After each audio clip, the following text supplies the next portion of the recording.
Brutal na kamatayan ang sinapit ng isang 75 anyos na lola matapos siyang pagsasaksakin sa loob mismo ng kanyang tahanan sa barangay Coronon, Santa Cruz sa Davao del Sur. Kinilalang biktima na si Lola Aling o Nanay Lina na kilala at iginagalang sa kanilang lugar bilang isang matagal nang naglilingkod na hilot at komadrona.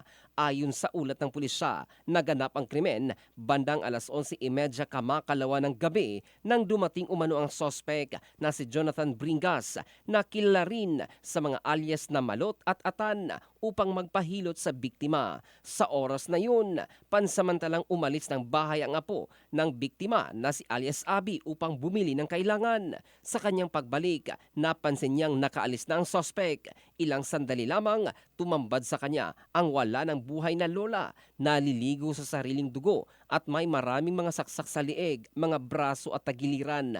Agad na tumakas ang sospek matapos ang insidente at pinaniniwalaang nasa impluwensya ng alak na mangyari ang krimen. Hindi pa batid ng mga otoridad ang motibo ng sospek sa pagpaslang sa matanda na kilala sa kanilang lugar sa kanyang kabutihan at pagtulong sa kapwa. Nananawagan ang mga residente ng hustisya habang tiniyak ng pulisya na gagawin ang lahat upang mapanagot ang sospek sa karumal-dumal na krimen. In the heart of changing lives, ito si Jovel Candado ng Brigada News Philippines, the Music and News Authority.